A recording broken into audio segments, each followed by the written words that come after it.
I mean, seriously, how often do you really look at a man's shoes? Look at me. Look at me. I am the boomer now. So the power went out last night and pretty much ruined everything.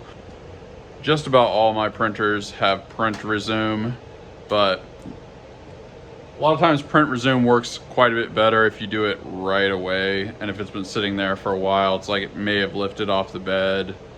I don't know, we're gonna try to see if we can save anything. But the good news is I was completely caught up on printing and there was not even that many things printing. I probably only ruined 6 or 7 things because everything is printed that needs to be printed, at least as of last night. Also, some of it did get done. These moais got done. And little hippo boy got done because he didn't take very long. Very predictably, everybody everywhere asked what my arrest story is, and we will inform you at the end of the episode. This is probably the most blatant instance of engagement farming I've ever participated in, so you can forgive me this one time. Honestly, it was much more that I just realized you guys don't know about it, you know? Like, it's not like breaking news for me. Oh yeah, I got this, this is another one of my guitar hangers. As somebody who routinely looks on the bright side, one of the nice things about all of the prints more or less messing up is then in the next day, you don't have to think very hard about what needs printed because it's already there. Just sold another big alien, that's cool. Well, we got all the stuff reprinting basically. It is coffee time. I love it when it's coffee time. Also, let's drop off these packages.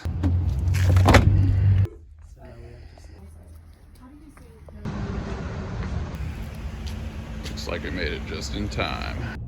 She don't mind, she don't mind, she don't mind. Caffeine. Weirdly, there was a very big line at Dunkin' Donuts. I think we're doing Dutch Brothers again. You know what, this line's taking forever. We're just gonna drink coffee at home. It's not my day. The Christmas season is getting to the point where I'm selling a lot of stuff. And I just don't want to be waiting in lines. Everything's taking too long.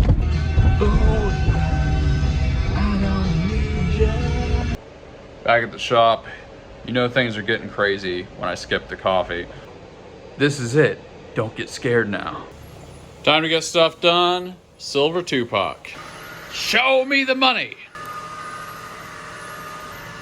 Triangular guitar hanger. Sharky. Big shark. Big old hammerhead. Time to package that Sharky. This is the big blue shark. Here we have a rare purple T-Rex, and it looks pretty fantastic, honestly.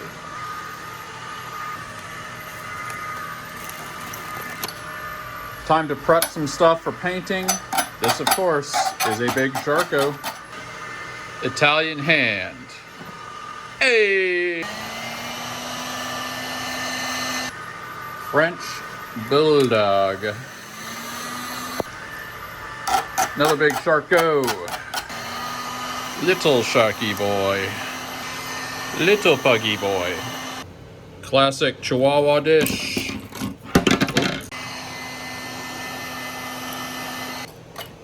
And here we have a classic wall pug. Just a beautiful boy. He is going blue.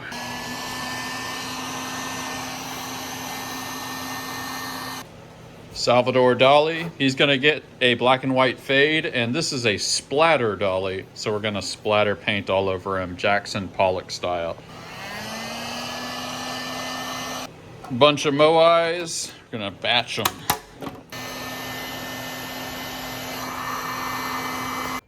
Let's do a little before. Got our moais here. All these guys are going gold. I already did one coat, probably do another coat on the Octo. These are going black and white, Sharky, and blue. And Elon is almost done. Setting up the machines to print for the night. This one, basically all the machines were set up to be as new as possible, as clean as possible. But we finally got one that's just had it. And this tube in general is getting worn out. So we're replacing the tube. That's how much stuff we've been making. This thing was like in A-OK shape when we started Christmas season. There we go. Yep, this guy's ready. Well, I got the French hens laying. Got everybody doing their job.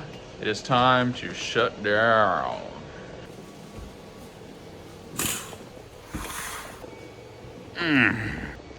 Ugh.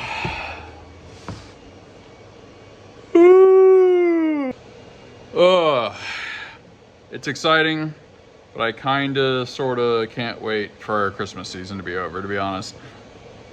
Well, it is story time.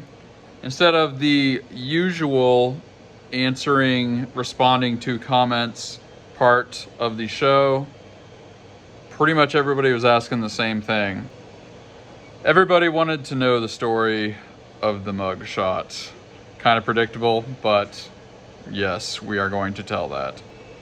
We do have 2 quick questions on the Discord server under comments and questions. Join the Discord server if you want to be part of that. All you have to do is message me on Facebook and we'll be good to go. Gray Bro, who is a big contributor, actually asked a lengthy question basically about how I got into filament production.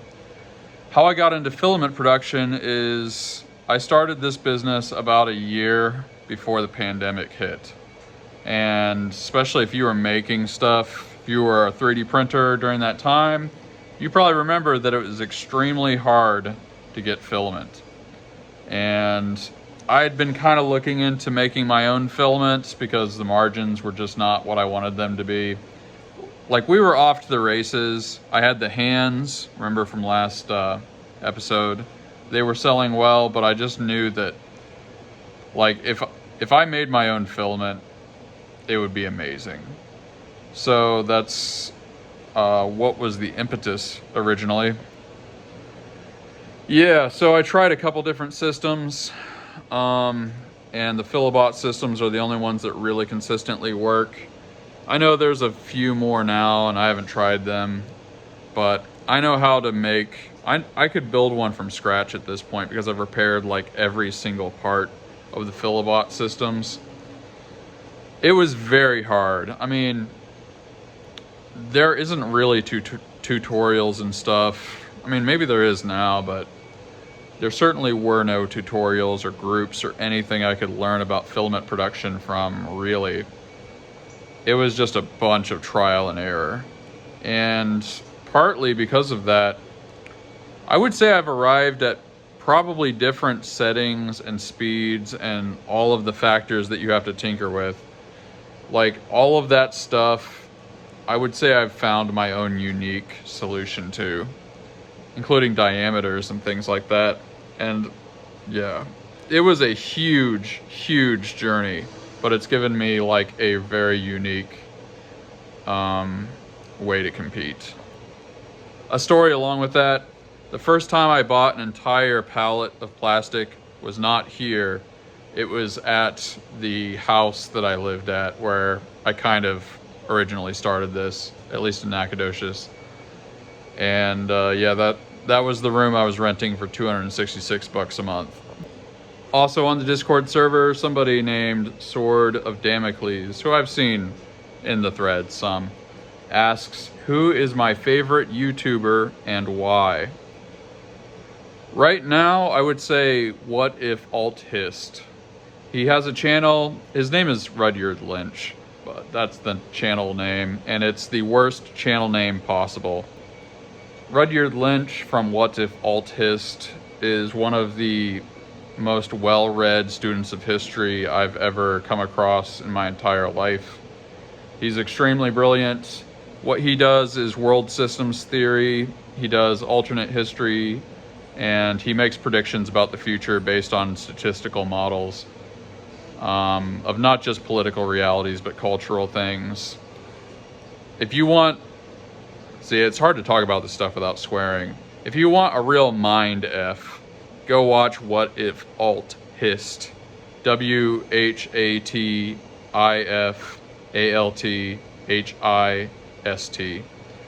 I'm not saying I endorse every view he has, but like, man, that dude is like, he's just on another level of content that most people don't even know exists. Historically, there would have been other answers to that question, but for anyone that's actually still on YouTube, he would be my favorite. Virtually every other question everyone asked was about the mugshot, so let's talk about it here. So, there was a point at which I was homeless, and I guess I was working at, man, I'm trying to remember. I was either working at Burger King or this place called Buy Low that they have in the Carolinas, which was the most miserable job I've ever had in my life. And I've had some really miserable jobs, but I was working third shift. If that's where I was working third shift, stocking shelves at a grocery store basically at night. And I had the worst colleagues I've ever had. Basically, they made me do almost half of the work. There was about 7 of them. And I did the work of 3 or 4 people because I was the new guy, and they did work, but they were making me do the vast majority, a disproportionate amount of work, and it was horrible. But that was the kind of job I could get when I was homeless. To give you a little context, somewhere around this time, I got kicked out of a McDonald's because I smelled too bad, because I hadn't taken a shower in 2 or 3 months, something like that.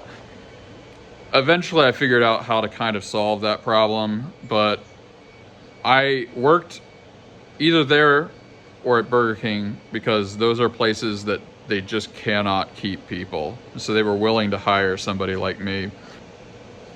It's really hard to know how much detail to include in this, but I basically saved up enough money to buy a very inexpensive car. And the thing that was going to be good about this is sleeping in a car while miserable is like 5 times better than, let's just say, the alternatives. Something that's worth noting about me telling this story is when you're homeless, you never ever get good sleep. Like, getting good sleep is just not on the table. I was working third shift at this grocery store, which means I was having to sleep during the day, and it was like 100 degrees out. So you just have to imagine what that does to your memory. Like, you remember things that happened during this era of your life like you would remember a dream or something. It doesn't quite seem like you're the person who did it. This was in Rock Hill, South Carolina, and I found this person who I sort of knew, who was a mechanic in Lancaster, South Carolina, which is the birthplace of Andrew Jackson. And he was selling a car, and he was gonna give me like an amazing deal. You try not to come across as homeless when you're homeless if you want any opportunities. Like, I never begged or anything like that. But he kind of got the impression that I probably needed some reliable transportation, let's just put it that way. And so I think I paid him $1,000, and I don't even know how I saved that up. That's like one of those mysteries. Like, I actually just can't remember how I ever saved up that much money, because I definitely had zero money at a certain point. It's literally a haze in my mind. Like, I'm sure that it happened somehow, but I had very little expenses, so I was making $8.25 an hour at that job. Anyway, so I bought this car, and he signed it over to me, And so I drove it back. I don't know like what driving it back means when you don't live anywhere. I guess I was driving it to where my job is. I was probably going to work, actually. And so I get pulled over on the way there, and it's a state trooper. And I'm on a state road, and there's a interstate highway, and for some reason I'm turning off on this interstate highway, and I'm on the exit ramp.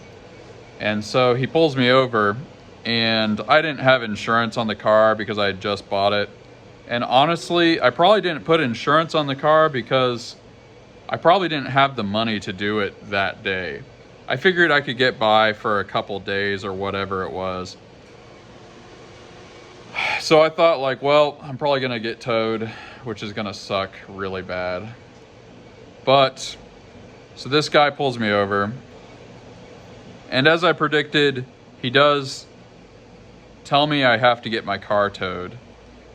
And so I call a tow truck, and this was a good thing because it means that I could get my car towed somewhere and it wouldn't be in an impound lot, right? But then the tow truck driver just like never shows up. And so he's like, all right, we're gonna call our tow truck. So my car does end up in an impound lot. But this guy, this state trooper, tells me that it's not safe for me to walk home because we're on the highway. Now, we're not on the highway. We are on an exit ramp to an interstate highway. And apparently he decides that the right thing to do is to arrest me and take me to jail. I did tell one lie to this cop. I told him that I lived 1 block away, right down the street. I came up with some address in my mind because I like knew the address of the grocery store or something. And he didn't have all that stuff memorized. So he was pretty convinced that I did live a block away. But for some reason, yeah, he just said it was not safe for me to walk home. So a much safer alternative is to put me in jail. Now my counter to this was, when I was getting my car towed, I was gonna go with the tow truck driver, right? Just go in the seat next to the tow truck driver.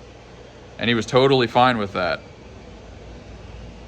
So they called a tow truck driver, and I said, well, can't I just ride home with that tow truck driver? Because that's what I was gonna do in the first place, and you were fine with that. And he said no. Why did he say no? No reason. So that didn't make any sense.